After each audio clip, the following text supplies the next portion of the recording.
Una de las cosas que vamos a tener que hacer es terminar, no solamente aquí el tema era napoleónica, vamos a hacer el día de hoy en realidad tres temas, ¿ya? Son la restauración y también los movimientos, bueno, las revoluciones liberales de 1830 y 1848. Lo que vamos a hacer es ver una parte del video. Lamentablemente no podemos ver el video completo, como te dije, es bastante, ¿ya? Ustedes lo buscan, pues, ¿no? Napoleón, la serie, y en su casa, pues, lo ven todo el domingo. A ver, vamos entonces a desarrollar esto. Napoleón Bonaparte va a participar en el proceso de la Revolución Francesa, ¿ya? Ha estado presente durante la convención. Como te dije, inclusive, casi lo mandan a la guillotina, ¿ya? Durante la convención. Su popularidad, de alguna manera, pues también su liderazgo militar, lo van a salvar a Napoleón. Bueno, si bien es cierto, Napoleón se salva de la guillotina, pero Napoleón es un peligro que se mantenga al interior de Francia. ¿Qué es lo que van a hacer entonces con Napoleón? Napoleón fuera, en aquel momento entonces va a ser enviado fuera de Francia. En dos campañas, una va a ser la campaña a Italia y la otra va a ser la campaña a Egipto, ¿ya? Entonces, en esta parte vamos a ver lo que va a ser la campaña a Egipto, ¿ya? Más que nada, ¿ya? Y ver en los previos de cómo se va a dar el golpe del 18 de Brumario. Hasta ahí vamos a llegar en el video, ¿ya? Lo demás tiene que trabajarse solamente en pizarra. Entonces, por favor, atentos al video. Vamos entonces al tema. ¿Qué es la era de Napoleón? Nosotros hemos visto entonces ya aquí en la serie, ¿no?, cómo Napoleón finalmente va a dar el llamado golpe el 18 de Brumario, ¿ya? Nosotros nos habíamos quedado ahí, ¿recuerdas? Clase anterior, ¿ya? Entonces, ahora podemos entender que Napoleón, su actuar, no está solamente en el golpe del 18 de Brumario. Napoleón ha sido un personaje sumamente importante durante el proceso revolucionario y lo va a ser mucho más aún durante esta etapa. La era napoleónica será de los años de 1799 a 1814. De manera general también se le incluye dentro del proceso de la Revolución Francesa, ¿no? Por eso les decía la semana pasada que la Revolución Francesa no se termina en 1799, sino que la Revolución Francesa incluye a la era napoleónica. Concepto, ¿qué fue la era napoleónica? La era napoleónica es un periodo en el cual se concentró el poder político en la figura de Napoleón. ¿Tú recuerdas a Napoleón su promesa? Napoleón dice que cuando lleguen al poder, los tres van a tener el poder, los tres van a tener el poder aquí, ¿no?, de decisión, ¿no?, en el gobierno. En la realidad no fue así, ¿no? En la realidad, quien va a concentrar progresivamente el poder va a ser Napoleón. Listo. Concentró entonces el poder político en la figura de Napoleón Bonaparte, con el objetivo de continuar con la Revolución Francesa. Esto es claro. O sea, Napoleón no termina con la Revolución Francesa. Lo que está haciendo Napoleón es continuar con el proceso. Napoleón es un ilustrado. Un ejemplo claro de eso es su campaña a Egipto. En la campaña de Egipto, si bien es cierto hay un objetivo político sobre Inglaterra, hay un objetivo también cultural, ¿ya? Hay esta cuestión, pues, no solamente de conocer Egipto, sino inclusive llevarse algunas reliquias de Egipto, entre ellas la piedra Rosetta. Profe, ¿qué es la piedra Rosetta? Esa piedra en la cual se va a poder descifrar en el futuro la escritura jeroglífica, ¿no? ¿Recuerdas a François Champollion? ¿Ya? Entonces, esto forma parte de una empresa de carácter ilustrada, en la cual hay que buscar la razón, ¿ya?, la razón que le dé una explicación a todo, ¿no? Entonces, Napoleón también expresa eso. Napoleón, si bien es cierto, se ha casado con Josefina, se ha casado por la vía civil. Profe, ¿y eso qué tiene que ver? Eso tiene mucho que ver, ¿por qué? Porque Napoleón entiende que por encima de todo es el poder del Estado, inclusive por encima de cuestiones religiosas. Profe, pero Napoleón entonces es ateo. No es ateo, sino que en el caso de Napoleón, si hay un tipo de religiosidad en él, está mucho más vinculado a la nación, al Estado y a la razón, ¿no? Es un ilustrado, ¿no? Entonces forma parte de toda esta vertiente ilustrada que se estaba dando en el contexto de fines del siglo XVIII e inicio del siglo XIX. ¿Qué más? Con el objetivo de continuar con la Revolución Francesa respaldando los intereses de la burguesía. O sea, al final, el gobierno de Napoleón respalda los intereses de ¿quién? ¿Los intereses de los campesinos?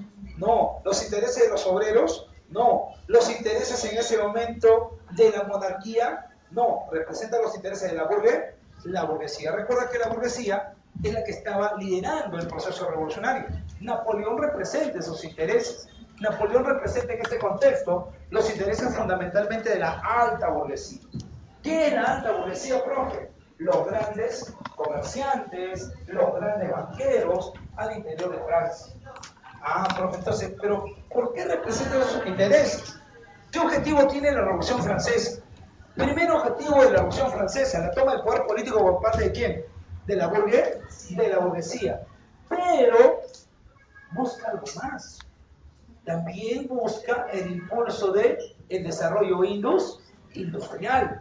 Por eso te dije que de alguna manera había que ver a Francia, ya revolucionaria, no solamente la toma del poder político por parte de la burguesía. O sea, por eso decimos, ¿no? ¿Cuáles son los objetivos de la era napoleónica? Primero, mantener el predominio político de quién, de la burguesía. Ahora, en la burguesía también existen pues sectores. Recordarás que los jacobinos eran los sectores radicales. Recordarás que los girondinos eran los moderados. Recordarás que los fuldenses eran los promonárquicos, ¿no? Pero su visión promonárquica se acabó, pues, con Luis XVI en la guillotina. Profe, entonces, ¿hay vertientes de la burguesía? Sí. Pero a pesar de que hay vertientes, hay un solo objetivo. Y el objetivo es que la burguesía conduzca de ahora en adelante la política en Francia. Entonces, el objetivo por qué Napoleón llega al poder o por qué se da esta era napoleónica es mantener el predominio político de la burguesía y que no retorne ¿a qué? Que no se retorne a la monarquía. ¿La monarquía con quién? Con un señor que se llama Luis XVIII. Profe, ¿quién es Luis XVIII? Es el hermano de Luis XVI. Profe, pero el Luis XVII, te dije, Luis XVI a la guillotina, su hijo Luis XVII fue a una mazmorra, se olvidaron de alimentarlo y murió. ¿No? Murió. Entonces, profe, Luis XVIII está pactando. Luis XVIII, profe, ¿tiene apoyo? Claro. Tú viste que había gente en el directorio que estaba pactando, inclusive con Luis XVIII, para poder retornar al poder. Ahora, Luis XVIII tiene el apoyo de la nobleza, Luis XVIII tiene el apoyo de quién más, de los curas refractarios. Profe, ¿qué son curas refractarios? Son los curas que están apoyando el retorno de la monarquía absolutista, ¿ya? Esos son los llamados curas refractarios. Y claro, también tiene pues el apoyo internacional. Austria y Prusia no quieren que esto se expanda. Inglaterra no quiere tampoco que esto se expanda. Profe, pero si Inglaterra tiene un carácter liberal, ¿no? Su política. Si Inglaterra en ese momento ya está por el lado industrial, ¿qué tiene que ver aquí la monarquía absolutista, la monarquía constitucional, el tipo de gobierno de Francia, la república? ¿Qué tiene que ver? Tiene que ver y bastante. ¿Por qué? Porque el otro objetivo de Francia napoleónica es impulsar el desarrollo económico francés, de tal manera que se dirija hacia la industrialización. Bueno, ¿qué quiere decir hacia la industrialización? Francia se debe convertir también en una potencia de carácter industrial. ¿Cómo se llama la única potencia industrial de ese momento? Se llama Inglaterra. Entonces, el problema para Inglaterra, ¿cuál es? Que están haciendo una competencia. Y la competencia puede traerle problemas económicos a Inglaterra. Por eso que Inglaterra estará detrás de las llamadas coaliciones europeas. ¿Qué son las coaliciones europeas? Son los bloques militares para terminar con Napoleón. Nosotros la clase pasada ya hemos visto la primera y la segunda, hasta ahí nomás. Llegarán a ser 7 coaliciones para terminar con Napoleón. ¿Ya? Serán entonces esas las coaliciones. Profe, ¿qué más? Allá. Profe, ¿cómo Napoleón también va a poner en peligro a Inglaterra? Bueno, Napoleón y su época imperial va a lograr en su momento dominar todo Europa, lo va a invadir.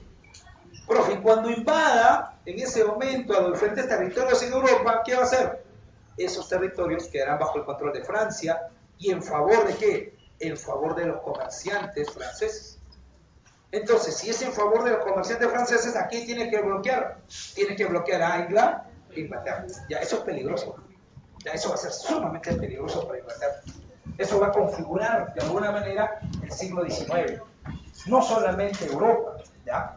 Gran parte del mundo será después otra cosa, después de la era napoleónica. Profe, ¿qué más? Contexto, estamos en el contexto de la primera revolución industrial. Profe, pero ¿tanto ha durado la primera revolución industrial? ¿De cuándo a cuándo fue? Aproximadamente de 1760, ¿no? La aparición de la máquina a vapor, hasta los años de 1850 aproximadamente. 1850, el recambio, el paso de la máquina a vapor por la máquina electricidad, la máquina a petróleo, ¿ya? Que lo vamos a ver más adelante cuando hablemos de segunda revolución industrial. Profe, ¿qué más? A ver, ¿cómo se llama la potencia número uno en ese momento? Se llama Inglaterra, ¿no? Profe, entonces, ¿por qué Inglaterra está en contra de Francia?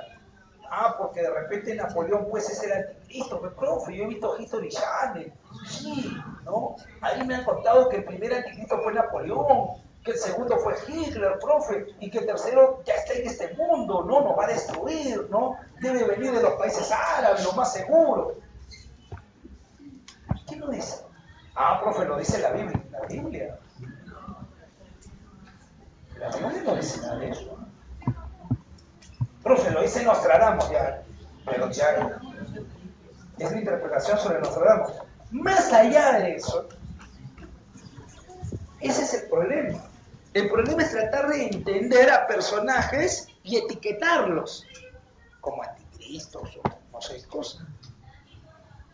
Eso no te va a venir en el examen de admisión, ¿no? Diga usted quiénes fueron los, ¿no? ¿Quién fue el primer anticristo? ¿No? Profe, pero de repente Napoleón era extraterrestre, profe, ¿no? Alienígenas ancestrales y todo ese tipo de cosas. No. Ya, entonces, como te dije en la clase anterior, ya History tenía algunas cosas interesantes, pero hay cosas que es así como está la sociedad norteamericana, ¿ya? Con algunos problemas, donde gana mucho más la farandulización de la historia, de la política. Lo interesante es saber, pues, si Josefina le sacó la vuelta a Napoleón, ¿no? Que si Napoleón realmente logró, ¿no?, impulsar los proyectos de la burguesía, ¿no? Lo otro es importante, ¿no? Es interesante, ¿no? Por ahí de repente, pero lo importante es la cuestión, pues, política, económica, que se está plasmando aquí.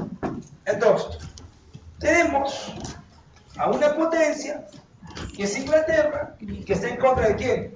De Francia. Francia, ¿por qué, profe? Francia, porque de alguna manera quiere industrializarse y le puede quemar el negocio. Entonces, aquí no, el problema no es quién es bueno, quién es malo. Aquí son simplemente negocios, ¿ya? Son simplemente negocios, ¿ya? Entonces, eso es lo que está en juego.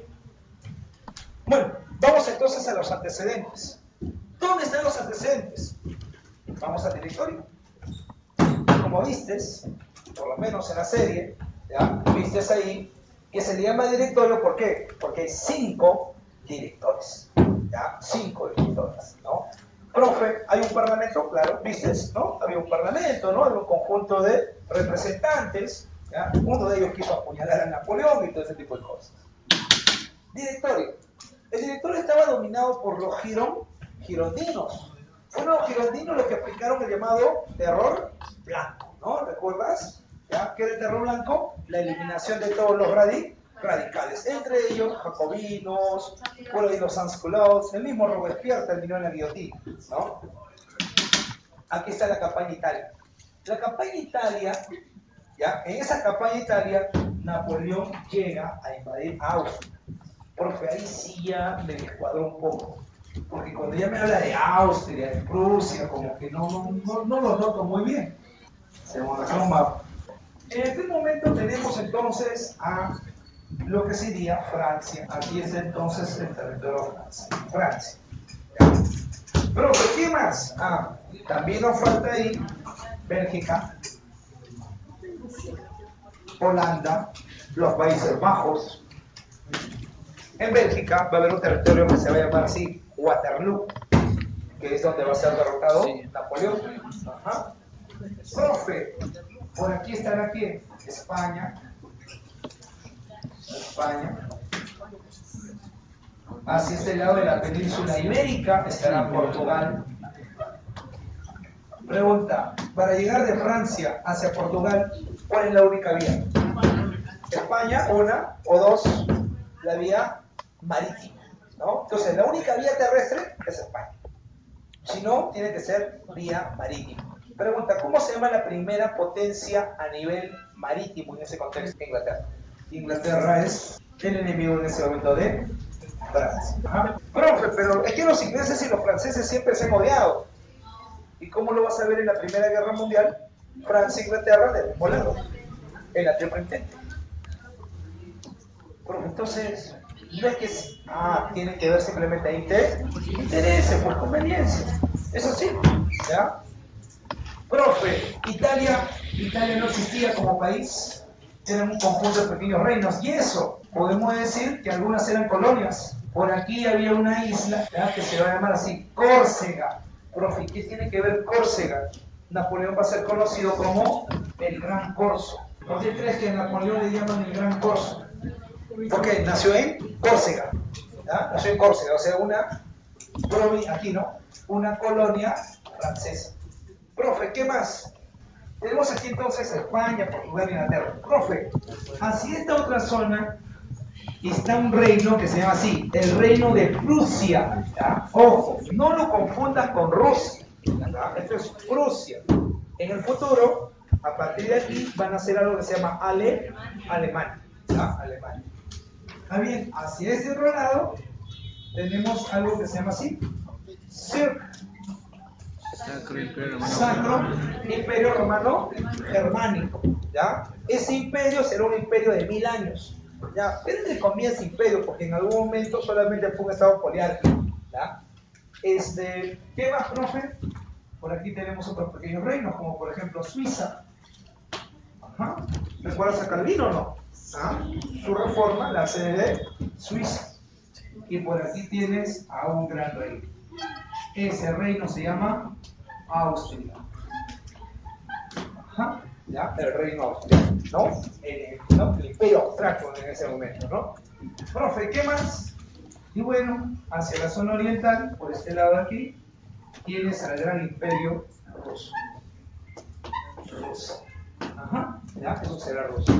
Profe, por este lado, hasta los Balcanes en ese momento, ya, y parte inclusive de lo que era Egipto, hasta ese momento esto se llama Imperio Turco Otomano.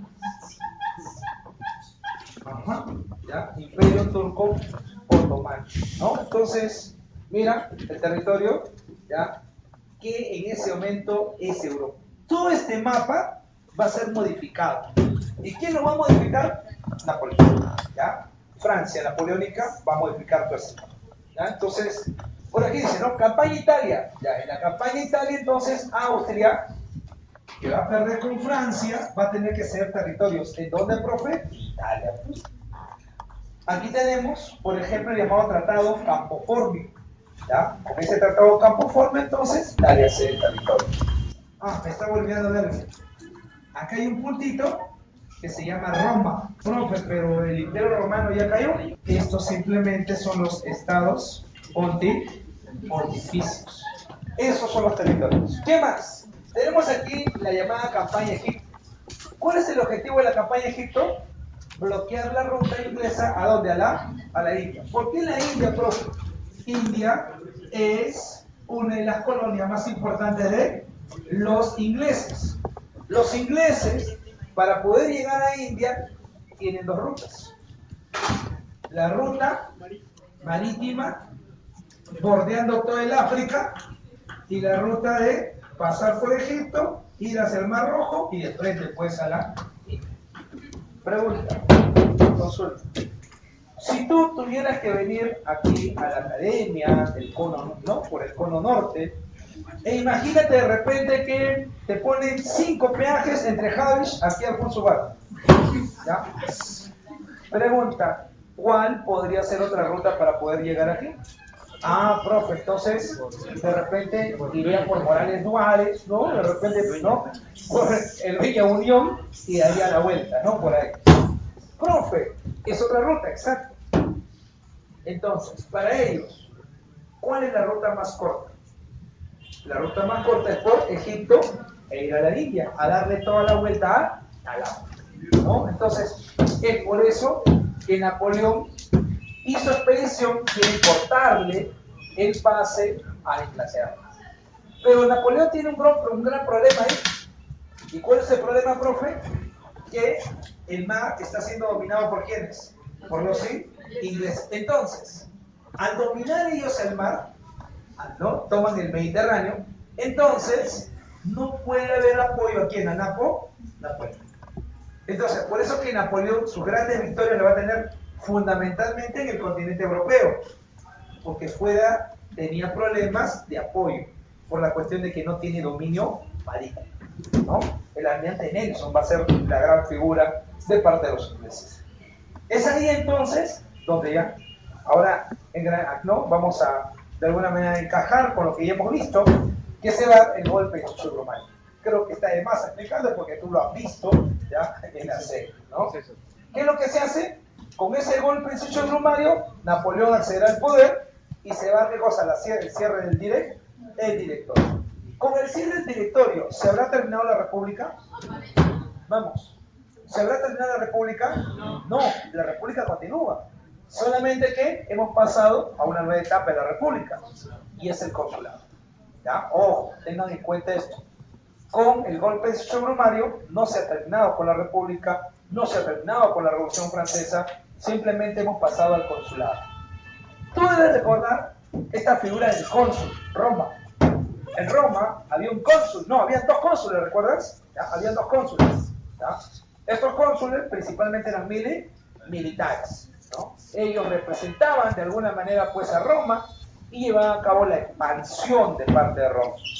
Pero en época republicana el cónsul no era la máxima autoridad, sino que la máxima autoridad era el Senado. Napoleón dice que va a resguardar de esa manera, junto con el apoyo de Olivier Ducos y Sieyès, 3 cónsules. Pero en realidad el primer cónsul se llama Napoleón Bonaparte. Y como primer cónsul, aquí va a cambiar la figura. El parlamento, entre comillas, es el que debía mandar sobre Napoleón. Al final Napoleón va a mandar sobre el parlamento. ¿Ya? Entonces de esa manera progresivamente está concentrando el poder. Ojo, no creas que él concentra el poder recién en la etapa imperial. Ya la está concentrando de la etapa del consulado. ¿Ya? Del consulado. ¿Qué más? Napoleón reunía esos 3 requisitos para poder salvar a la revolución. ¿Recuerdas? El primer requisito era un gran militar. Segundo requisito, tenía el apoyo popular.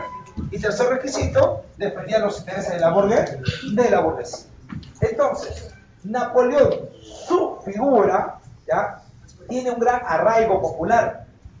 Y eso luego de haber vencido a la primera coalición europea. Ahora imagínate luego de derrotar a la segunda coalición europea. Entonces Napoleón es una figura descollante. Luego de derrotar a la segunda coalición europea, ¿ya? Francia e Inglaterra van a suscribir algo que se llama la Paz de Amiens. ¿Ya? La Paz de Amiens. Profe, ¿qué es la Paz de Amiens? Es el acuerdo al cual están llegando los ingleses y los franceses. Profe, ¿y a qué acuerdo están llegando?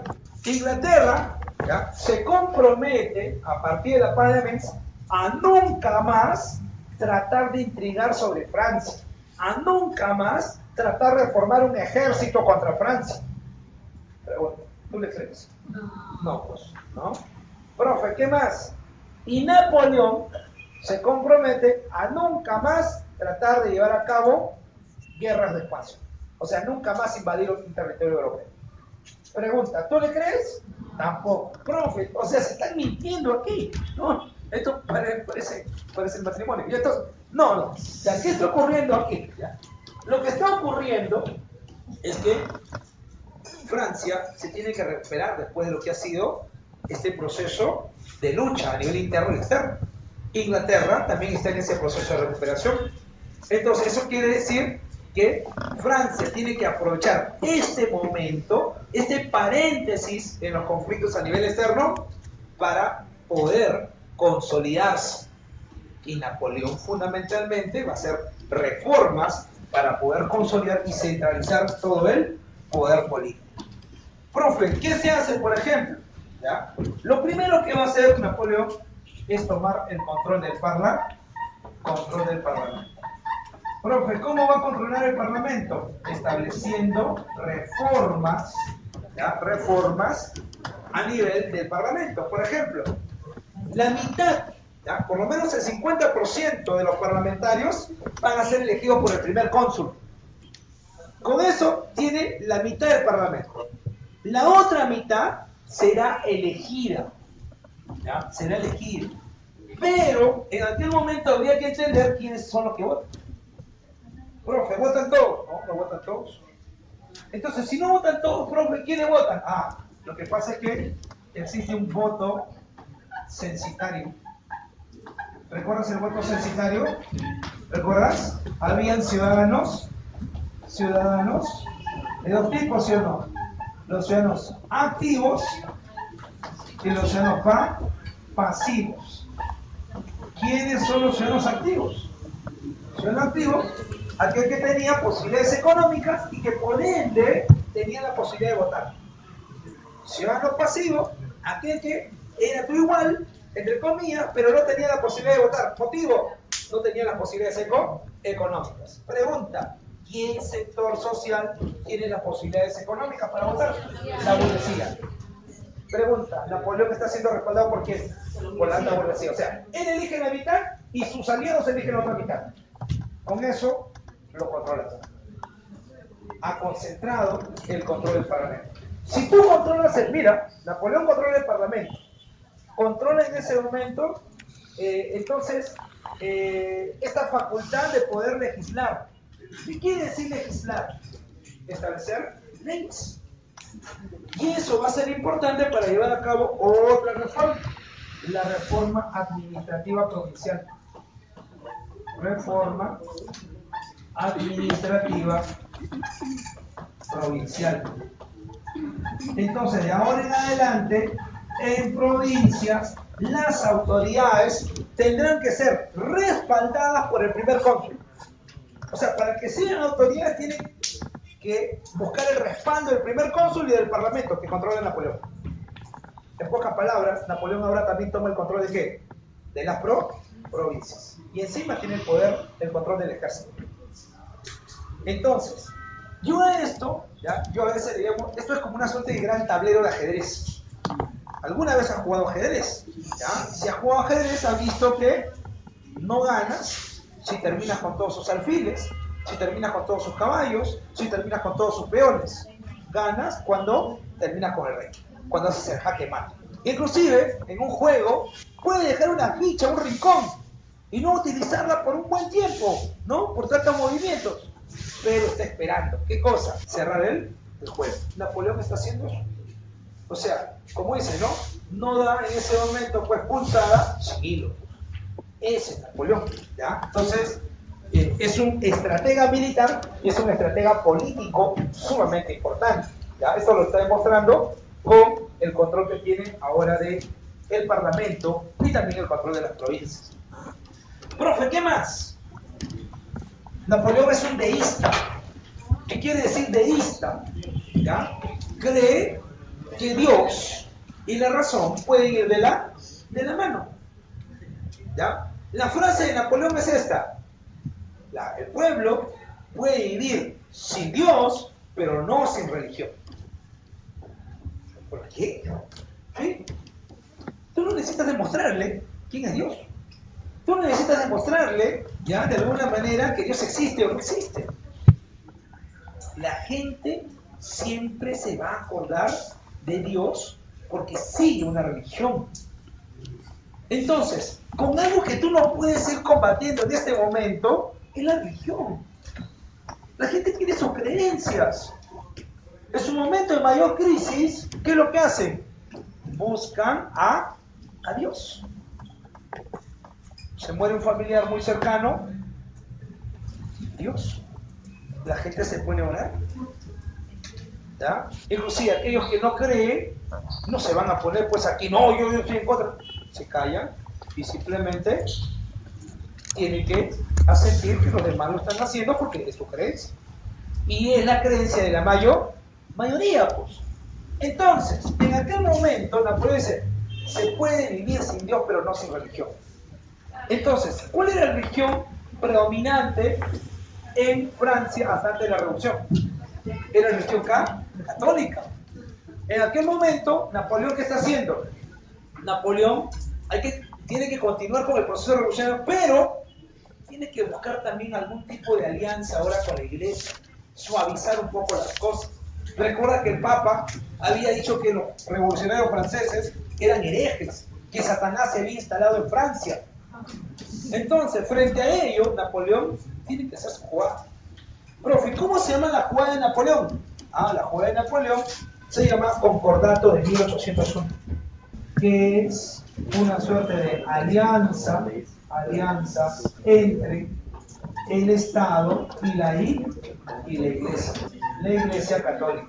Ahora, ojo, ni que la Iglesia católica piense que se le va a devolver el poder que tenía hasta antes de la Revolución, eso ni hablar.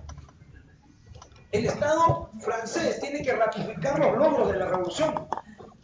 Entonces, profe, lo único que se está logrando es decirle, ¿sabes qué? Puedes seguir manteniendo tus cultos. ¿Sabes qué?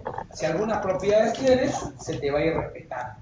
Pero sí, bajo la subordinación al Estado. O sea, en ningún momento el Estado declina su poder sobre la población. ¿Ya? Profe, pero ¿por qué el Papa acepta esto? ¿Cómo se llama el Papa? ¿Y lo tienes en tu boletín? ¿Se llama? Pío, ¿no? ¿Ya? El Papa Pío. Ajá. ¿Pío qué? Pío VII, ¿no? Ahí está, Pío VII.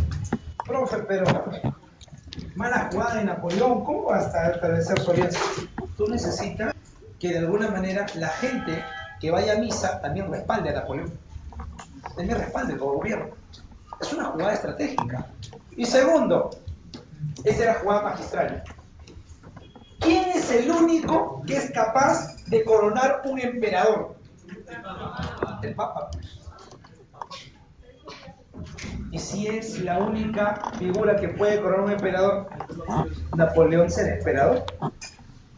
Y necesita calmar las cosas con él, con el Papa. Listo. Dejo mi alfil para más adelante. Simplemente es jugada. Hay que ser estratégico. Pero otra jugada magistral de Napoleón. Profe, ¿cuál es la otra jugada? Napoleón va a ser un gran aporte a la jurisprudencia. ¿Y cuál es el aporte a la jurisprudencia? Su gran aporte jurídico. Su gran aporte jurídico se llama el Código Napoleónico. ¿Ya? ¿Entienden? Jurisprudencia, leyes. Leyes, ¿ya? Su gran aporte al derecho. Año de 1804. Se establece entonces el Código Civil Napoleónico. Profe, ¿qué es el Código Civil Napoleónico? Es el código que sintetiza la síntesis del derecho. Pregunta, ¿cuál fue el principal aporte de Roma a la humanidad? El derecho, ¿sí o no? Ya, esto es la síntesis del derecho romano. Esta es la síntesis del derecho consuetudinario. ¿Qué es el derecho consuetudinario? Es el derecho moral. Es el derecho a las costumbres. Pregunta, ¿alguien se va a la cárcel por no saludar? No. ¿Pero por qué saludas? Profe, porque es una costumbre. Pregunta, si de repente te encuentro ahí que todos tus compañeros están con un celular jugando y los voto a todos, ¿alguien reclamará y dirá, profe, usted no puede hacer eso? No, porque tu profesor tiene esa autoridad. ¿Hay algún documento que diga eso? No. Es por una cuestión de costumbre. Profe, pero no sea tan directo. Guarde ese celular. ¿Ya? Entonces, hay algunas cuestiones que las hacemos por costumbre, ¿no? Por costumbre. Entonces, todas esas costumbres también de alguna manera se tienen que sintetizar. Ahora, hay que evaluar cuáles son las más importantes. O sea, lamentablemente, no solamente existe derecho escrito, sino también existe el derecho de las costumbres. Entonces, todo eso hay que organizar. Hay que unirlo de alguna manera. ¿Ya? Profe, ¿qué más? También se une al derecho burgués. ¿Y qué es el derecho burgués? El de la Declaración de los Derechos del Hombre y el Ciudadano. El de la Constitución de 1791. Entonces, todo eso va a ser sintetizado por Napoleón. Profe, ¿para qué sintetizar el derecho? ¿Cuál es el objetivo? Bueno, hay un objetivo claro por Napoleón aquí. Cuando lleve a cabo sus invasiones, ¿ya? Llegue a un territorio, inmediatamente va a decir, aquí, en este territorio, ya no valen las leyes establecidas por el monarca feudal. De ahora en adelante, vale el Código Civil. Y si lo que vale es el Código Civil dice libertad, igualdad, te dice derecho a la seguridad, derecho a la insurrección. Entonces llegas a un pueblo y le dices, oye, consulta, ¿quieres seguir bajo las normas de tu monarca que te pide hasta derecho de pernada? ¿O quieres libertad, igualdad del Código Civil? Libertad, igualdad del Código Civil. O sea, conforme vaya expandiéndose, él dice, yo no estoy invadiendo, yo estoy liberando Europa. Y ahí está su gran labor. Está difundiendo el pensamiento ilustrado. Está difundiendo los aportes que ha ganado con la revolución. Y esa ha sido pregunta de examen de admisión. Inclusive tu profesor de filosofía en algún momento te debe haber contado sobre que Napoleón llega a Prusia y un señor que se llama Friedrich Hegel lo queda mirando. Napoleón entrando a caballo sobre Prusia. Hegel lo mira y dice, he ahí la razón andante. Napoleón es la expresión de la ilustración que se irradia sobre Europa. Profe, ¿cómo lo está haciendo? Código Civil. ¿De acuerdo? ¿Ah? Entonces, esto es importante. Esto nos está diciendo entonces que Napoleón está sentando las bases para posteriormente llevar a cabo el Goza. Su expansión. ¿Ya? Entonces, es un tablero de ajedrez, ¿no? Como decía. Profe, ¿qué más? Bueno, como todo ilustrado, Napoleón confía en la votación de los ciudadanos. O sea, no es que él se impuso como autoridad suprema, sino más. Entonces, ¿qué es lo que hace? Va a convocar a referéndum. Convoca a referéndum. ¿Qué es eso, profe? Elecciones. ¿Y elecciones sobre qué? Napoleón dice, ¿qué ocurre si en algún momento, ¿ya? ¿Qué pasa si en algún momento aquí se establece otro tipo de gobierno y yo ya no lo puedo proteger? No, Napoleón, eso ni pensarlo. Tú siempre tienes que estar ahí. Entonces, mediante referéndum, Napoleón es nombrado cónsul vitalicio. ¿Qué quiere decir cónsul vitalicio? Quiere decir hasta su muerte. Él será el protector de Francia revolucionaria.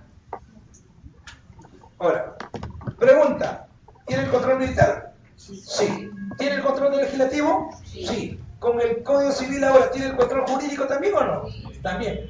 ¿Tiene el control provincial? También. ¿La gente lo quiere o no? También. ¿Tiene su pacto con la iglesia? También. Todo está listo. ¿Y está listo para qué? Hay que dar el siguiente paso. Ya no solamente el cónsul vitalicio. Hay que convocar elecciones. Si la población quiere que Francia tenga un emperador. Pero no será un emperador feudal, será un emperador burgués. ¿Y quién será él? Napoleón. Entonces, es así que se convocan elecciones. Y por elecciones es nombrado emperador. Ahora, en las elecciones, aquí pueden ver toda la serie, en las elecciones, Napoleón no gana aquí con una gran ventaja. ¿Ya? Habrá llegado pues al 55, 60%, que para muchos ya era bastante. Napoleón hace que se modifiquen los datos y él tiene que ganar por lo menos por el 90%. Pero ¿por qué está modificando los datos? Si ya ganó ya. Napoleón dice, no es solamente serlo, sino también es parecerlo. Claro, no es solamente que la gente te quiera, sino que con un apoyo del 90%, ¿quién podría negar que tú eras la gran autoridad? ¿Ya? Imagina que tu profe viniera a dictar clases en short, en sandalia, con bibirí, ¿ya? ¿Ya? Y así nomás, ¿no? No, profe, pero yo puedo conocer mucho, de repente, historia. Pero no solamente serlo, sino también parecerlo. Imagínate que fueras un gran abogado, un magistrado importante, y ese día, después de jugar pelota, te vas aquí al juicio. Así, ¿no? En la puerta no te van a dejar entrar. Pero es un gran conocedor, es un cráneo en el derecho. En la puerta no te van a dejar entrar. Motivo, no solamente es serlo, sino también para serlo. ¿Ya? Napoleón está jugando esto. Profe, entonces, todo está listo. Ahora nace ¿qué cosa el imperio. Dos entonces, imperio. ¿Quién tiene que coronarlo, recuerdas? El Papa. ¿Ya? El Papa. Entonces, Napoleón recurre al Papa. ¿Ya? Dice, oh, no. Oh, casualidad, me encontré contigo acá. Napoleón iba directamente a conversar con él y le dice, ¿no? ¿Puedes nombrar un emperador? Y el Papa dice, estaría muy agradecido que aquí, ¿no? Que me convoques para hacer ese tipo de labores. Listo. Pero si se va a dar la coronación de Napoleón, Napoleón también establece cómo se va a establecer, cómo se va a dar ese día la coronación, dónde se va a ubicar cada uno. Y cuando están llevando a cabo esa ubicación, tienen que estar ¿quiénes? Napoleón, tiene que estar Josefina, ¿ya? Ella va a ser ahora la emperatriz, ¿ya? Josefina, tiene que estar sus hermanos, ¿ya? Ya te imaginarás que la madre de Napoleón no va a querer estar en esa reunión, ¿no? Le tiene un cariño especial a Josefina, ¿ya? Señoritas, eso les va a pasar en algún momento, ¿ya? ¿Ya? Pero es cierto, ¿no? ¿Ya? ¿Ya? Existe algo que se llama suegra, sí, ¿no? Pero ustedes también lo van a hacer en algún momento, ¿ya? Ya listo, ¿no? A ver, pero bueno, más allá de la cuestión, pues aquí en particular de ese, ¿no? Sí. La cuestión es que el Papa es ubicado por lo menos 5 pasos a la izquierda, a lo cual el Papa, viendo su ubicación, en ese momento, ya le dice Napoleón, hay un problema, Dios no me ha dado brazos tan largos como para coronar.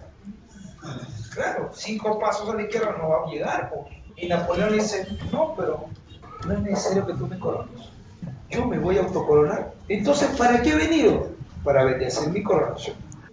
Con ese acto de que él mismo se va a autocoronar, porque aquí hay pintura sobre eso, Napoleón autocoronándose, ¿ya?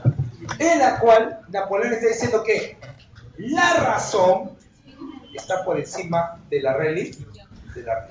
El imperio se está iniciando con la coronación de Napoleón. Iglesia. No es aquí, ¿no? De Notre Dame. O también conocida como Nuestra Señora de París. Es ahí entonces donde será coronado. Una vez que ya Napoleón se ha coronado, entonces entenderás que ahora empieza la expansión. Profe, pero recuerda la paz de Amiens, que no se podía aquí expandir. Eso era momentáneo, simplemente. Entonces, por aquí surge la nueva dinastía, la dinastía Bonaparte. Claro, su familia ahora será su dinastía. ¿Ya? Su familia será su dinastía. Ahora, pero aquí hay un caso. Él no está al nivel, o su familia no está al nivel, pues, de las familias, hablemos pues de las familias de antaño, pues, en Europa, no solamente en Francia. O sea, una cosa que tú hables de los Borbones, de los Habsburgo, ¿no? De los Lancaster, los York, los Tudor, los Hohenzollern. ¿Qué otra cosa hablar de los Bonaparte? ¿Ya? ¿Ya? Es como, no sé, si el rey de los Yucos, ¿ya? Se compra su casa en las Casuarinas, 1000 metros cuadrados, ¿ya? Tiene sus 4 o 5 Lamborghinis, pero el día de su cumpleaños lo va a celebrar pues con probablemente su chela, ¿ya? En su barrio. Pregunta, ¿cómo crees que lo van a ver sus vecinos? Lo van a ver como que, ¿no? Van a decir, él podrá tener todo el dinero que quiera, podrá vivir al costado de nosotros, pero nunca será como nosotros. Así lo van a ver a los Bonaparte en aquel momento. Pero Bonaparte y su gente, a diferencia de ellos, ¿ya? Bonaparte los va a invadir. Profe, entonces, ¿cómo se inició todo eso de las invasiones? Con el rompimiento, se rompe la paz con el rompimiento de la paz de Amiens. Entonces, adiós a lo que ha sido pues esta suerte de tratado, ¿no? Momentáneo. Y ahora en adelante, Francia se va a expandir. Si Francia se va a expandir, consulta, ¿qué crees que va a hacer Inglaterra? Va a fomentar la formación de bloques militares, ¿sí o no? ¿Cómo se va a llamar ese bloque militar? Coaliciones. Se forma la tercera coalición europea. Europa versus Francia. Profe, ¿cómo terminó esta tercera coalición? Bueno, aquí se va a dar algo que se llama la batalla modelo, o también se llama la batalla de Austerlitz, la batalla de Austerlitz, o también la batalla de los 3 emperadores. Profe, ¿por qué 3 emperadores? ¿Quiénes son los emperadores que se van a reunir ahí? 1, el emperador austriaco. 2, el emperador ruso. Y 3, el emperador pues, francés, Napoleón, ¿no? Ahora, Napoleón, esto de aquí es su gran triunfo. Esto de aquí es el gran triunfo francés. Este es el gran triunfo francés, ¿no? Ya va a quedar así marcado como batalla modelo. Profe, ¿por qué? A ver, imagínate que tú estuvieses ya en un enfrentamiento aquí y de repente el lugar del enfrentamiento el lugar donde se da el enfrentamiento tiene la zona de altura y la zona de los llanos. Pregunta, ¿qué es lo que tú buscarías hacer? ¿Tomar la altura o los llanos? La altura. Eso hicieron lo de la coalición. Tomaron la altura. Entonces, ¿Napoleón qué va a hacer? Va a tomar los llanos. Profe, pero está mal, ¿no? Le está dando ventaja al otro. Napoleón dice, esto es algo que se va a poder ganar. Es ilógico, y como es ilógico, tenemos toda la ventaja, ¿no? El ejército napoleónico es superado en número 2, 3 veces por el ejército de la coalición. Entonces Napoleón divide su ejército en 3. Ahora, profe, ¿el objetivo cuál es? Estar lo más cerca a el ejército que vas a enfrentar. No darle tiempo a la reacción. Profe, pero ¿y cómo va a ser si el otro está en los llanos? Justo había neblina. En plena neblina, nadie avanza. No habría enfrentamientos, ¿o no?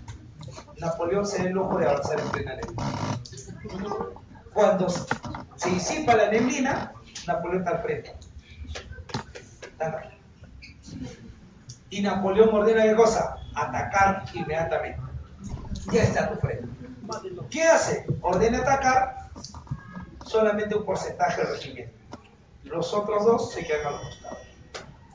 Entonces, cuando Napoleón ataca en ese momento y los otros ven que prácticamente van a ser destrozados, lanzan todo su ejército a destrozar a Napoleón.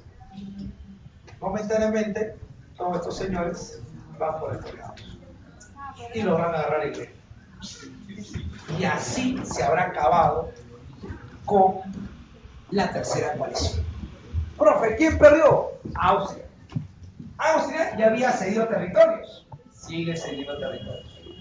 ¿Ya? Cada vez que Napoleón lo vence, cede territorios a Austria. Profe, o sea, parecía Perú, algo así. Algo así.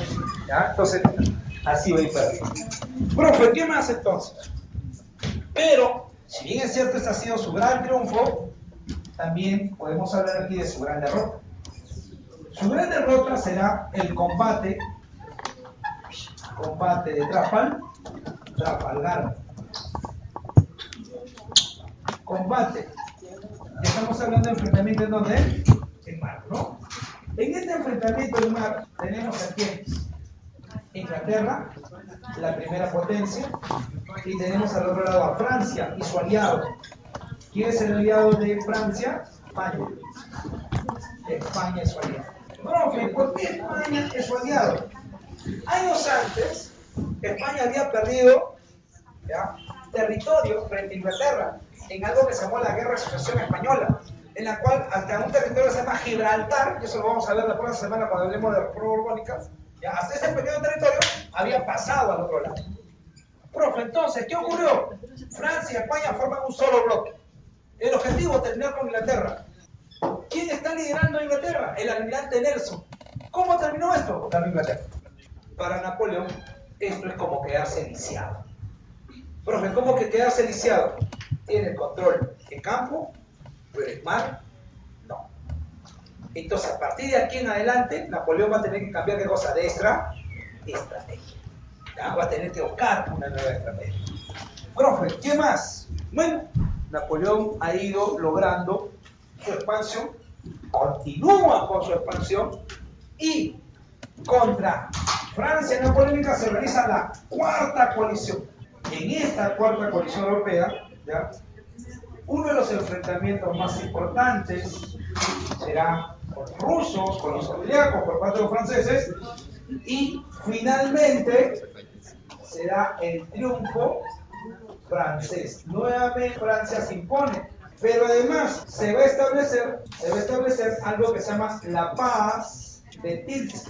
En esa paz de Tilsit se va a eliminar, se elimina el Cirque. ¿Qué es el Cirque? El Sacro Imperio Romano Germánico. Y ese Cirque ahora pasa al control de Francia. Y esto va a traer como consecuencia la creación de ¿qué? Se crea la Confederación del Rin, así se le va a llamar. O sea, en pocas palabras, ese Sacro Imperio Romano Germánico solamente duró hasta la era Napoleón. Napoleón lo cambia por la Confederación del Rin. Y de pasar le sigue quitando territorios a Austria. Profe, entonces, ¿se acabó? Nadie puede con Napoleón. Pero Napoleón tiene también puntos flacos.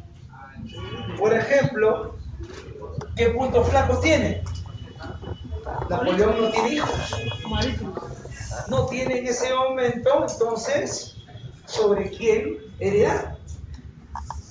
Y ese es un punto que podrían atacar. Si lo matan a Napoleón, ¿quién va a quedar? Un hermano, un primo, o de repente el hijo de Josefina. Ojo, Josefina tiene 2 hijos, no son de Napoleón. Entonces, ahí aparece la figura de un señor que se llama Talleyrand. Y Talleyrand le dice, mira, Josefina ya es mayor y no te puedo. Y era cierto, ya había pasado el tiempo, ¿no? En el cual podía, ¿no? darle un hijo. Entonces, en aquel momento le dicen, Napoleón, pero es necesario que tenga su sucesor. Y además, hay que buscar alianzas. Mira, lo hemos derrotado tantas veces a Austria, ya nos cae bien.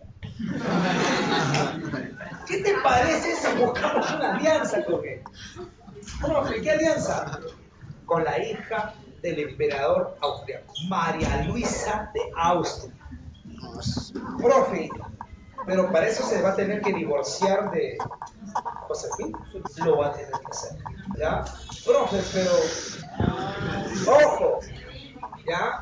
Se va a ir con María Luisa, pero de todas maneras siempre va a estar revisando el control de Josefina. ¿Ya? Profe, entonces va a ir con María Luisa. Ojo, el matrimonio sella también una alianza, ¿no? Es una alianza entonces con Austria, y esa alianza con Austria se va a sellar en el matrimonio con María Luisa. Profe, ¿qué más? También en ese momento establece su alianza con Austria. También lo hace con Rusia, con el zar Alejandro I, con él no se va a casar. ¿Ya? Simplemente establece su alianza. Napoleón ya tiene aliados, tiene el control de territorios, el Papa también es su aliado, España también es su aliado, Austria también es su aliado, Prusia ha tenido que simplemente eso, aquí, ¿no? Someterse, Rusia es su aliado. Y entonces Napoleón dice, hay que pasar al siguiente paso. ¿Y cuál es? Bloqueo continental.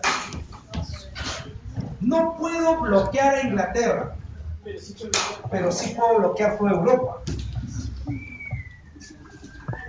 Entonces todo esto será bloqueado por Francia. Nadie comercia con Inglaterra. Inglaterra es potencia industrial, ¿no? Pero como potencia industrial tiene que vender. ¿Qué pasa si no vende? Va a quebrar, va a entrar en crisis. Entonces, de esa manera, habrás derrotado a Inglaterra no con soldados, sino de manera económica. Profe, ¿qué lo salvó a Inglaterra? Inglaterra lo va a afectar bastante esto, ¿eh? Lo que lo va a salvar a Inglaterra es que todavía comerciaba con los territorios del sur de Norteamérica, con los estados del sur norteamericanos. Lo que le va a salvar es que va a poder comerciar con quién también, con India. ¿Recuerda, no? Su colonia. Pero eso no va a ser suficiente. Inglaterra se da cuenta de algo más, que de aquí en el futuro, Europa en algún momento dejará de ser su principal mercado.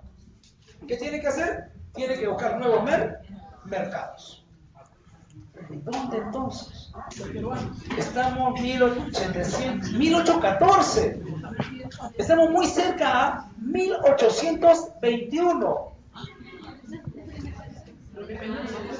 ¿Recuerdas algo por 1821? Algo sucede en 1821. Profe, Perú, pero no solamente Perú, toda Latinoamérica. Quieren las colonias de España. Entonces Inglaterra se da cuenta de esto. Si pierdo Europa, tengo que dominar ¿qué? Latinoamérica. Ese es el objetivo. Pregunta, entonces, luego de ser dependiente de España, ¿a quién vas a pasar a ser dependiente? ¿De Inglaterra? ¿A quién le vas a vender cuando que da miedo? A Inglaterra. En algún momento Inglaterra va a decir, ¿ya? Porque en algún momento nos van a querer invadir. Inglaterra nos va a ayudar. Inglaterra va a decir, con ellos y se meten. Se meten con Latinoamérica, se meten conmigo. Es lo máximo. Inglaterra estaba defendiendo la independencia, estaba cuidando sus nuevos mercados. Bienvenido, estamos hablando ya de independencia, ¿no? Para que vayas a contrapatriota para el 28-29. Continuemos esto. Entonces aquí se va a dar el llamado bloqueo continental. A ver, escuchen. Entonces, dicho bloqueo continental era el bloqueo comercial de toda Europa contra Inglaterra. Ahora, la pregunta es, ¿y por qué falló? O sea, si es el bloqueo contra Inglaterra, ¿por qué falló? El problema es que está bien, todos deben obedecer el bloqueo, pero si Inglaterra ya no abastece a Europa, ¿quién tiene que abastecer a Europa ahora? ¿A quién le toca esa tarea? Francia. ¿Francia es industrial? No. Por eso no va a poder abastecer. Y al no poder abastecer, ¿qué va a ocurrir? Se va a romper el bloqueo. Ajá. Entonces ante ello se da el rompimiento del bloqueo. Cuando se da el rompimiento del bloqueo, ¿quiénes rompen el bloqueo? Por ejemplo, Portugal. Profe, Portugal. A ver. Pero si Portugal ha roto el bloqueo, ¿qué es lo que tiene que ocurrir inmediatamente? Francia lo tiene que invadir. Pero Portugal se confía en que para que Francia lo invada, tiene que pasar por mar. A no ser que alguien le dé el permiso. España. Y España le da el permiso. Profe, ¿qué pasa con el rey portugués? Fuga, pues. Profe, ¿y a dónde fuga? A sus dominios en Sudamérica. Lo que tú llamas Brasil, el día de hoy. Claro, o sea, el rey de Portugal llega al Brasil. Profe, pero eso no es nada, pues. Aquí al Perú también llegaron un montón de reyes. Claro. Si aquí en Lima es ciudad de los reyes porque todos los reyes vivieron por acá. No, esperen. Lima se llama Ciudad de Reyes porque se fundó en días cercanos a la bajada de Reyes. O sea, esto no es Ciudad de los Reyes porque aquí vinieron varios reyes. No, aquí no vino ningún rey. Profe, ¿qué más? También rompe los estados pontificios. Los estados pontificios también rompe el Papa. Profe, ¿qué ocurrió con el Papa? A la cárcel con el Papa. Profe, pero no tenía cárcel con él. Perdió. ¿Ya? Profe, ¿qué más? Rusia. Y este se dio un duro golpe para los franceses. El duro golpe en Rusia, porque Alejandro I era su aliado. Y ahora ha roto el bloqueo continental. Profe, entonces, en este contexto, se va a formar, ¿qué cosa? Se va a formar la quinta coalición europea. Nuevamente todos contra Francia. Profe, ¿Francia gana la quinta coalición europea? Sí, ¿ya? En ese contexto. Pero, ¿ya? No vamos a hablar mucho de esa quinta coalición, porque nos vamos a lo siguiente. En este contexto también ocurre lo siguiente. España en aquel momento, estaba gobernando en España Carlos IV. Pero luego de Carlos IV se había puesto en el gobierno un señor que se llamó Fernando VII. Y cuando Fernando VII asume el gobierno, en ese momento Francia dice, Fernando VII, este señor está mucho más ligado a los ingleses. Y al estar ligado a los ingleses, esto puede traer como consecuencia un aliado más para Inglaterra. No. Antes de que esto quede en manos de los ingleses, prefiere invadir. Por ejemplo, ¿qué ocurrió en España? Su aliado fue invadir. Invasión de España. Ese ejército que había en Portugal regresa por España e invade España. Invasión a España. Profe, ¿cuándo más o menos? Año 1808. ¿Ya? Invasión a España. Entonces, se impone a un nuevo rey. ¿Y quién va a ser el nuevo rey? ¿Ya? Se impone al señor José I. Será el nuevo rey de España. José I, José Bonaparte, recordarás, Pepe, Botella, ¿no? Entonces, él será el nuevo rey de España. Pregunta, ¿en España apoyan la designación del señor José I? No, hay un rechazo en España. Rechazo a la figura del rey. Rechazo a la imposición francesa. Y más bien, este rechazo a la imposición francesa va a ser aprovechada ¿para qué? Va a ser aprovechada para convocar, se convoca a las cortes de Cádiz. ¿Ya? Profe, ¿qué va a ser la corte de Cádiz? Es una suerte de reunión de representantes. ¿Y qué representantes? Representantes de España y también de sus colonias. ¿Por qué? Porque la Corte de Cádiz te dice que España se inicia en la península ibérica, pero termina en América. Todos somos España. Aquí no podemos establecer que uno es colono, no, todos somos iguales. Se establece por primera vez una suerte de igualdad entre criollo y español. ¿Por qué? Porque el objetivo es luchar ¿contra quién? Contra Francia napoleónica, que invadía. Entonces, esto es un gobierno de carácter de cosa, un gobierno de carácter liberal. Eso es lo que quieren establecer ellos. Aprovechar el momento para hacer reformas en España. Profe, entonces Perú también envió a su representante, claro. Y uno de nuestros representantes llegó a ser presidente de la Corte de Cádiz. Su nombre, Vicente Morales Duárez. ¿Ya? Vicente Morales Duárez llega a ser presidente de la Corte de Cádiz. ¿Ya? Profe, Morales Duárez, así como mi barrio por aquí. Exacto. ¿Ya? Le viene el término, ¿no? Morales Duárez. Profe, entonces imagino que se quedó por 5 años, por 8 años. Un día. ¿Ya? Nada, un día, ¿ya? Pero ahí está, ¿ya? ¿Ya? Profe, ¿qué más? Fue provisional. Entonces ahí se organiza. ¿Cuál va a ser el máximo logro de esta Corte de Cádiz? La Constitución Liberal de 1812. Esta Constitución Liberal de 1812 establece, por ejemplo, la eliminación del tributo indígena, la eliminación de la mitad, ¿sí? Establecer igualdad entre quienes, entre criollos y españoles, la libertad de opinión, la libertad de prensa, y también establecía monarquía constitucional.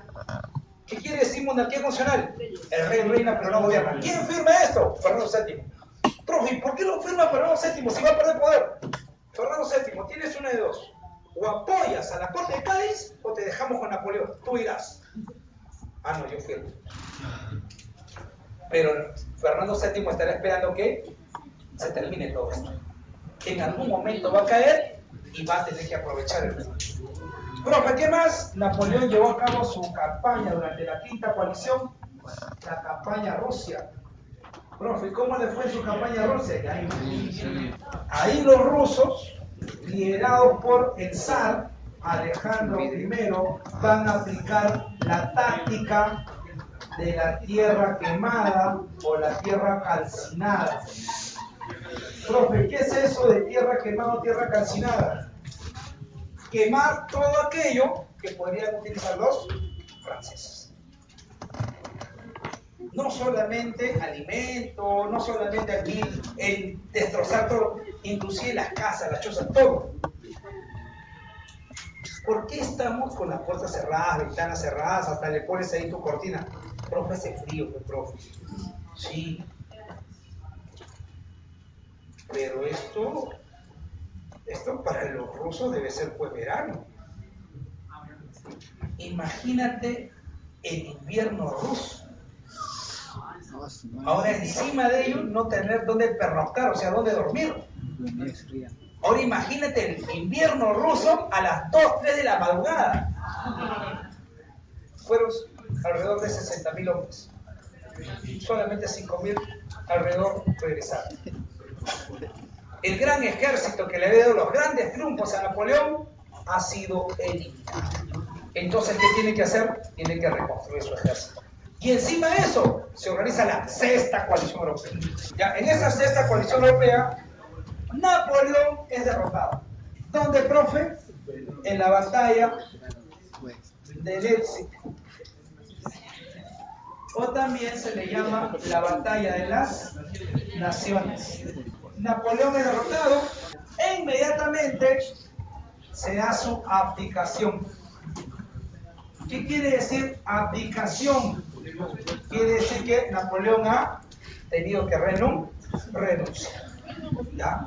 Será abdicación entonces de Napoleón. ¿Y a dónde será trasladado Napoleón? Será trasladado a la isla de Elba. ¿Dónde queda esa isla de Elba? Queda en Italia. ¿Ya? Era una de las islas italianas por acá. Entonces, no lo envió tan lejos, pero bueno, Napoleón ha sido finalmente derrotado. Derrotado Napoleón,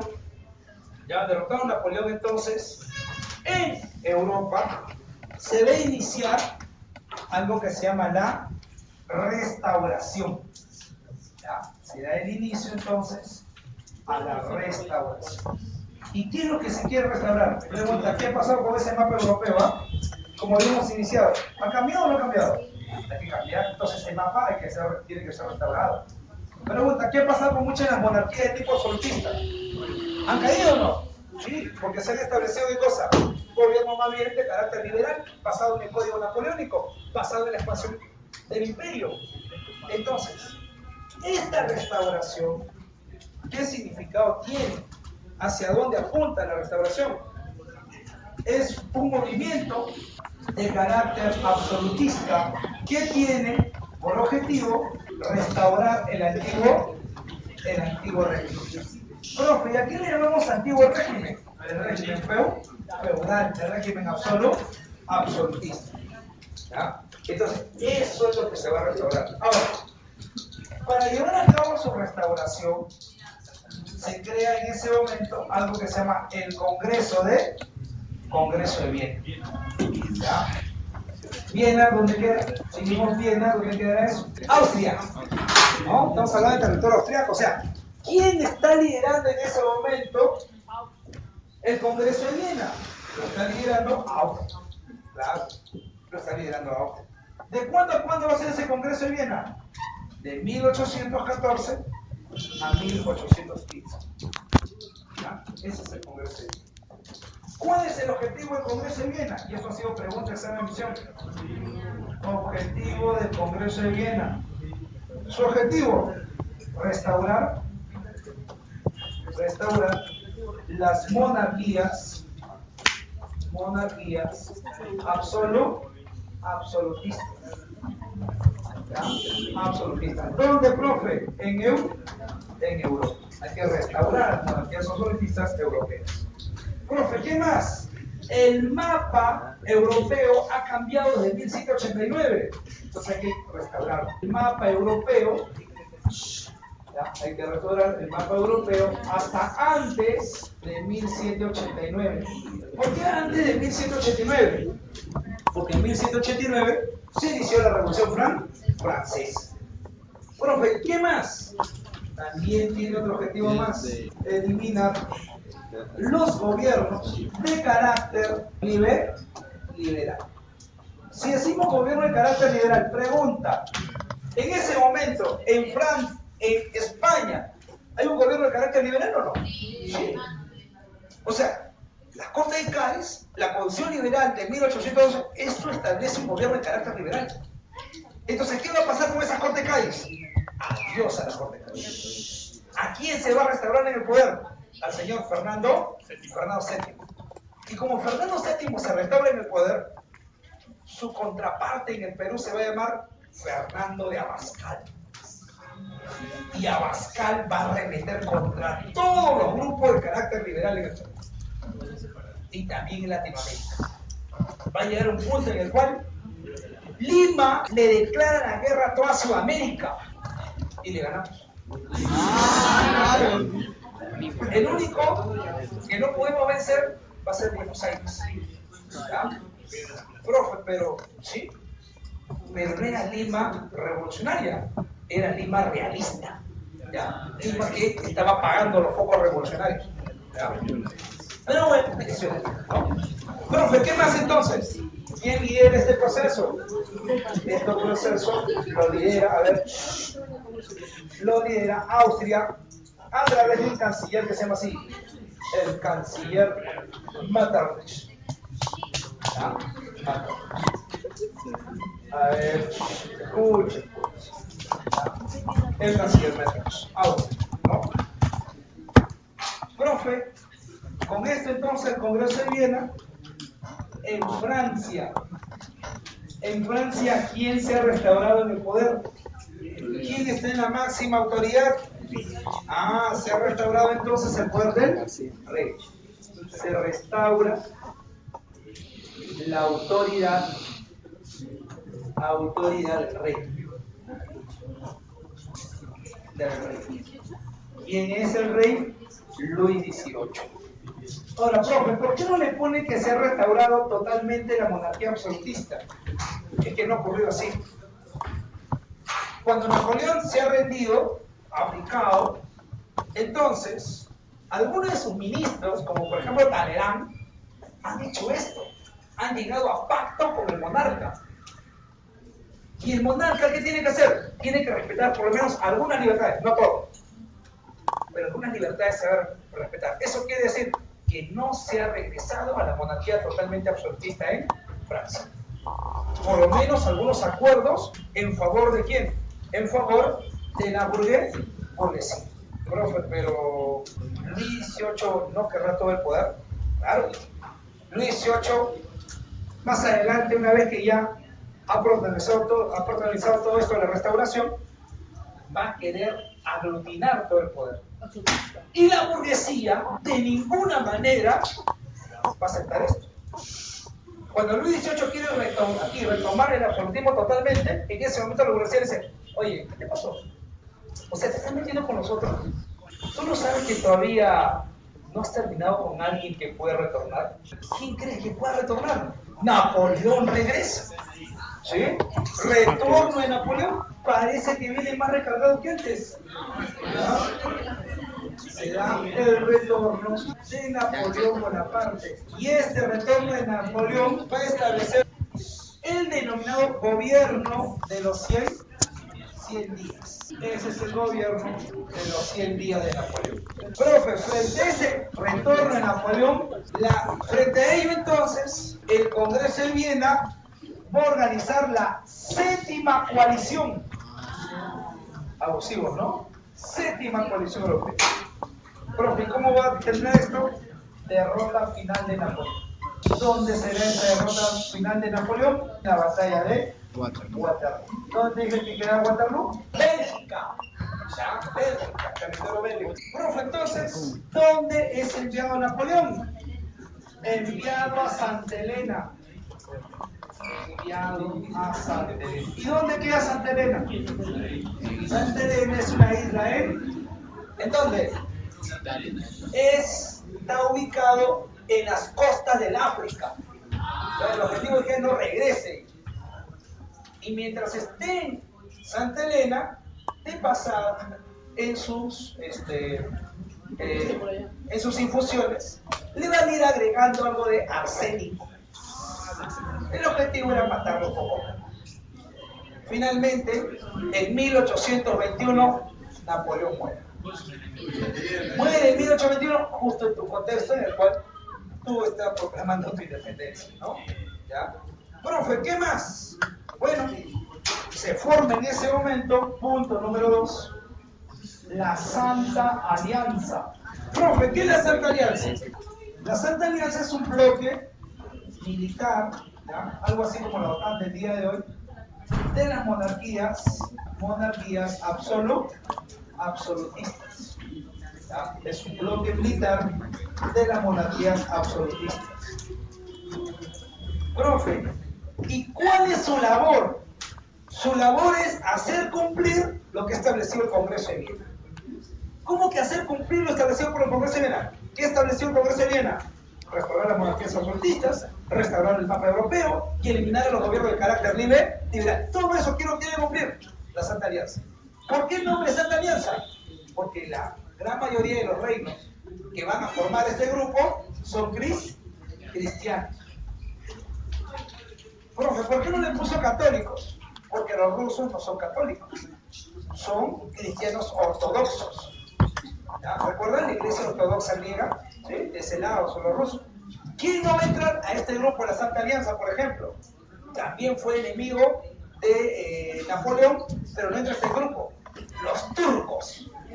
¿Y por qué los turcos otomanos no entran como imperios? Tenían como enemigo también a Napoleón. Son una monarquía también de tipo absolutista. Es que son de cosas islámicos. ¿Ya? Entonces no entrarán a este bloque. Profe, ¿quién es el líder en ese momento de la Santa Alianza? Rusia, bajo la elección de un señor que se llama Alejandro I, ¿ya? El Santo, ¿no? ¿Cuál es su objetivo? Eliminar a todos los gobiernos de corte liberal. En eso de eliminar a todos los gobiernos de corte liberal, su objetivo fue invadir Latinoamérica. Profe, ¿por qué quiere invadir Latinoamérica? Porque Latinoamérica había establecido gobiernos de corte liberal. Recuerda que se habían independizado. ¿Qué dice la Santa Alianza? Hay que restaurar el orden en Latinoamérica. Toda Latinoamérica debe pasar nuevamente al control de quién es España. En ese momento, llegan al acuerdo de la Santa Alianza de invadir Latinoamérica. Es ahí donde Inglaterra se pronuncia. Inglaterra es la que dice, con ellos no. Te metes con ellos, te metes conmigo. Profe, lo máximo era porque Inglaterra es la defensora de todas las democracias. No, es porque somos un nuevo mercado. A partir de San Martín, ya, don José de San Martín, el Perú empezó a establecer grandes negocios con Inglaterra. Entonces, no solamente ocurre eso. En ese momento, Estados Unidos también se pronuncia y aparece la llamada doctrina Monroe. América para los americanos. Si alguien se mete con Latinoamérica, Estados Unidos también se mete a la guerra. Pero lo máximo, Estados Unidos también, defensor de la democracia. No, si alguien va a dominar estos nuevos mercados, tiene que ser Norteamérica, tiene que ser Estados Unidos. Pero también en Latinoamérica hay un pronunciamiento. Un señor que se llama Simón Bolívar está convocando al Congreso de Panamá.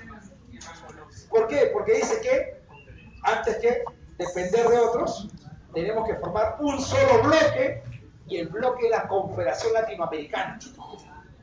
Pero eso no se pudo dar, ¿ya? Pero así están las cosas, ¿no? Entonces ya vas enganchando ya con la historia del Perú. Profe, ¿qué más? Como le digo a muchos, ¿no? Mataste a Napoleón, terminaste con su era. Puedes haber matado a la persona, pero no has matado a la idea. Y al final, la burguesía regresará por el todo. Y el todo quiere decir tomar el poder. Profe, ¿cómo lo va a lograr? A pesar que no esté en tu sílabo, lo vamos a poner aquí.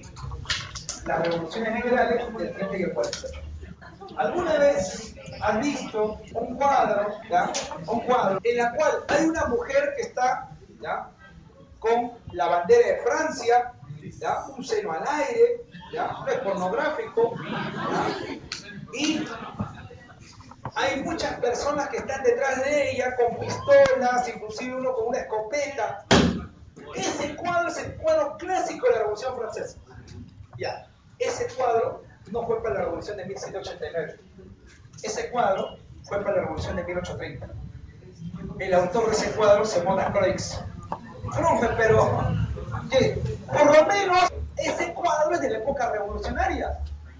Tú estás peor en esa parte. Motivo, profe, hay un cuadro que siempre va a estar en tu cabeza y se llama el cuadro de la proclama de la independencia del señor don José de San Martín. Claro, tú recuerdas que tú has cortado tu lámina, tú lo has dibujado, lo has pintado. Ya, ese cuadro no es de 1821. No fue ni siquiera. No había fotografía en la época, recuerdo. No, entenderás que no había fotos. Tenía que ser simplemente dibujado. Profe, entonces eso es la proclama San Martín, que parece un selfie con toda la gente.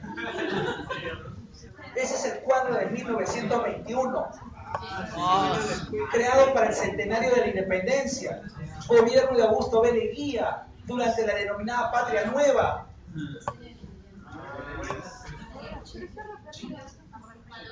De ellos, por lo menos, bueno, no fue la de 1789 su cuadro conocido, pero es para la Revolución de 1830. ¿La tienen? Profe, ¿quién? A ver, me está diciendo que ese cuadro que yo he pintado, he dibujado, para mí así fue la independencia.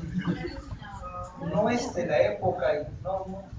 Profe, no puede terminar así con mi infancia, profe. Continuemos aquí. Profe, ¿qué son estos movimientos? A ver, son movimientos impulsados por la burguesía con el objetivo. ¿Y cuál es el objetivo? El objetivo de tomar el poder político. Pregunta, si el objetivo es tomar el poder político, eso no habría sido el concepto cuando nosotros mencionamos la Revolución Francesa? Es lo mismo. Es que la burguesía no ha, podemos decirle, declinado en su objetivo. Su objetivo principal es tomar el poder político y lo va a hacer. Lo otro fue un proceso trunco. Tú ya no podías hacer nada con algo que se llama historia. El peso de la historia. El peso de lo nuevo. Tu profe en algún momento se morirá, desaparecerá. Pero por lo menos lo poco que he hecho, ustedes lo tienen que sobrepasar. Y ustedes tampoco van a vivir para siempre. Los que vienen detrás serán los que van a mejorar las cosas. Eso se llama el peso de la historia. Eso mismo estaba pasando aquí. Y claro, todo esto estaba en qué contexto? Estaba en el contexto de la Revolución Industrial. ¿Cuál es el epicentro? ¿Qué quiere decir epicentro? ¿Dónde nace todo? El epicentro se llama Francia. Profe, si usted me dice epicentro, eso quiere decir que no solamente fue Francia, exacto. Esto se va a difundir, llegará a Polonia, llegará a la zona pues aquí de Prusia, Italia, esto se va a difundir. Hace tremendo lo que se ve aquí.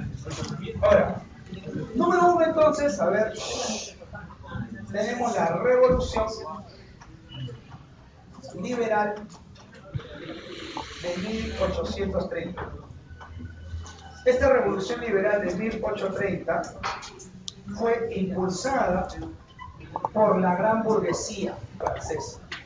¿Quiénes son los de la gran burguesía francesa, profe? ¿Quiénes eran? ¿Qué dije? ¿Los de la gran burguesía?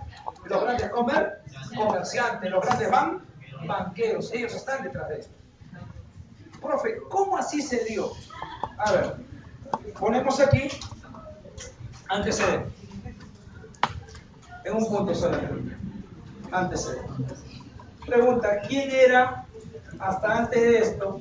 Bueno, ¿quién era el rey en Francia? ¿Recuerdas o no? ¿Quién es el rey en Francia? Luis XVIII. Luis XVIII entonces es el monarca. Se ha establecido la monarquía francesa. ¿Ya? Pero esa monarquía le había dado algunas concesiones a la burguesía.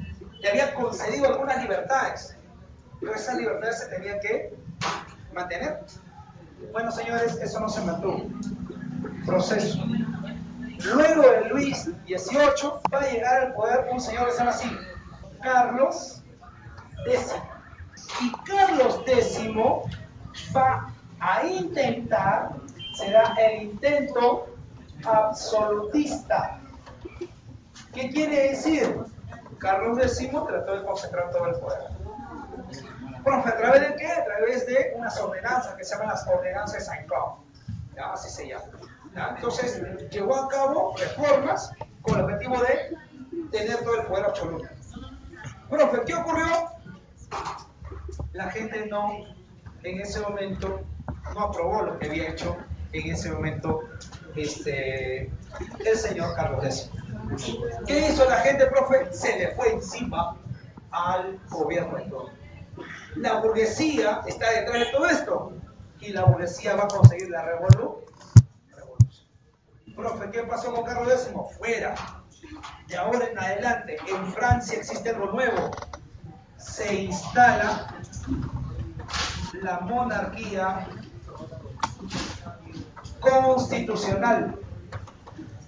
¿Qué quiere decir monarquía constitucional? El rey reina, pero no gobierna. Si el rey reina, pero no gobierna, ¿quién será entonces el nuevo rey? Ya no será Carlos X. Se llama Luis Felipe de Orleans. Él es el nuevo rey de Francia. Se le va a conocer también bajo el nombre de el rey burgués, porque en la realidad él no gobierna. ¿Quién gobierna entonces? Gobierna el Parlamento. Y el Parlamento francés va a hacer en ese momento un conjunto de reformas. ¿Y a qué consecuencias va a llegar esa reforma? Consecuencia de las reformas. Francia rápidamente se va a industrializar. industrialización de Francia. Entonces, ¿cuándo Francia está logrando su desarrollo industrial? A partir de las revoluciones liberales. Pero hay un problema. ¿Y cuál es el problema? El problema es que al haber industrialización, tienes fábricas, tienes obreros, tienes algunos profesionales que realmente entienden que no han logrado su beneficio. Por ejemplo, el voto sigue siendo censitario. Entonces, hay burgueses que han caído en desgracia y que no pueden votar. Encima de eso, tienes ahora a una mayor cantidad de obreros en Francia. Y para colmo de ello, están discutiéndose las ideas de un señor que se llama así, Carlos Marx. Manifiesto comunista. Oye, aquí las cosas están peores, ¿ah? Ya no solamente la burguesía, ahora estás hablando del movimiento obrero. Y todo eso va a desembocar ¿en dónde? Punto número 2, en la revolución liberal del año de 1848. Francia, ¿era industrial o no era industrial? Sí, sí era industrial. Pero ¿cuál es el problema de Francia? El problema de Francia en ese momento es que no todos han obtenido beneficios. Que el beneficio ha sido principalmente para los grandes banqueros, los grandes comerciantes. Entonces, esta revolución es diferente pues, a la del año 30, ojo. Y esta es la que ha venido en pregunta, examen, emisión, marzo. ¿Impulsada por quién? Impulsada por la pequeña burguesía. La pequeña burguesía. Profe, ¿quiénes son de la pequeña burguesía? Intelectuales, algunos artesanos, ¿no? ¿Ya? Con el apoyo de diversos grupos políticos. Profe, ¿qué grupos políticos diversos? Por ejemplo, tenías en ese momento a los socialistas, anarquistas e inclusive habían aparecido los bonapartistas. Profe, pero si Napoleón está muerto, ya fue. Está su sobrino, Luis Napoleón Bonaparte. ¿Ya? Profe, ¿qué pasa con Luis Napoleón? Luis Napoleón dice, nosotros hemos aprendido el pasado. ¿Sí? Mi tío abuelo, sí, cometió errores, está bien, cometió errores. De repente en algún momento se estableció muy autoritario, pero nosotros hemos aprendido. Además, ¿qué le dices a Napoleón si él puso en el mapa europeo a Francia? ¿Qué le dice a Napoleón si él recuperó la economía y lo hizo por todo el pueblo? Hay cosas malas, pero hay cosas buenas también que rescatar. Y la gente dice, ah, ¿verdad, no? Sí, Napoleón es lo máximo. Su partido lleva ese nombre, bonapartistas. Ese es el nombre. O sea, todo en torno al apellido Bonaparte. ¿Me parece conocido? Alguien que organiza un partido político solamente con un apellido. Encima Luis dice que ya no va a ser lo mismo de dictatorial que su tío. Un poco más y empieza a regalar tupper naranja. ¿Ya? Profe, pero tiene apoyo popular, eso sí, nadie lo va a negar. Profe, ¿y qué más? Y también el movimiento obrero. Aparece el movimiento obrero. El movimiento obrero, fundamentalmente bajo la influencia anarquista y socialista del señor Carlos Marx. Profe, y así vino la pregunta, decía, ¿no? La pregunta decía, la revolución de 1848, ¿qué buscaba? Y una de las claves decía, igualdad. ¿Ya? Igualdad social. ¿Y qué decía la otra respuesta? Retorno de libertades. ¿Cuál de las dos era la respuesta? Fue una polémica. Entonces, para poder entenderlo, simplemente terminamos con esto que es el proceso. Profe, ¿qué ocurrió? En Francia, en algún momento, el ministro de Estado, el ministro Guizot, en ese momento dice, a ver, señores, ustedes nos prenden, ¿no? Le damos libertades y mira cómo termina. Reclaman más libertades de las que ya tienen. Señores, no hay libertad para todos. Y Guizot dice, es que ustedes tienen libertad de opinión, pues. Como lo dejamos hablar, entonces ustedes se le dan las manos y se pasan presa para el brazo. ¿Saben qué, señores? De ahora en adelante eliminamos todas esas libertades. Se da la eliminación de libertades políticas. Libertades políticas. ¿Ya? El ministro Guizot. ¿Ya? Políticas. Entonces, oye, están reclamando por mayores beneficios y lo poco que tiene, se lo quitas. ¿Qué le quitaste? Está prohibido que se reúnan. Está prohibido la libertad de opinión. Está prohibida la libertad de prensa.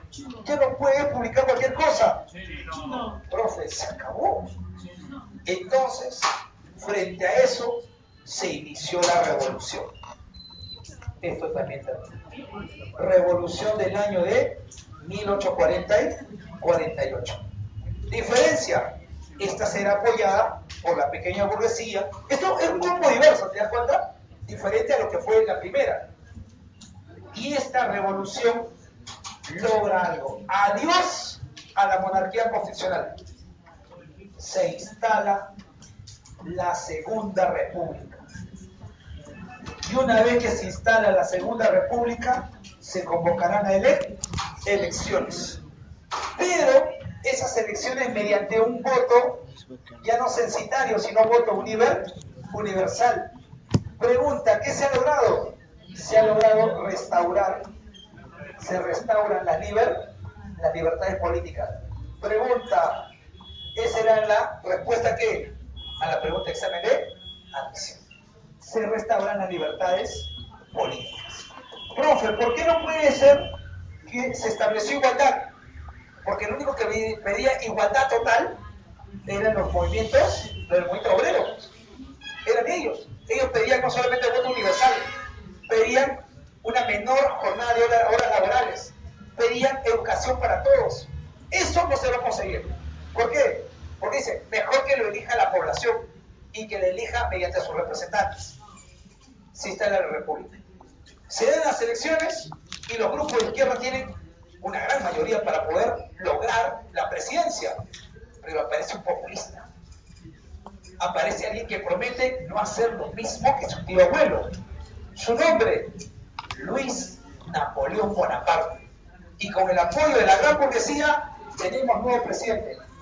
El primer presidente de la Segunda República se llama Luis Napoleón Bonaparte. ¿Y qué hace Luis Napoleón Bonaparte? Al poco tiempo convocará a referéndum y se hará reconocer como Napoleón III. Segundo imperio napoleónico. ¿Profe qué? O sea, no dijo que no iba a hacer lo mismo que su tío abuelo, no dijo que había cambiado, seguía haciendo lo mismo. ¿Ya? ¿Cómo es eso?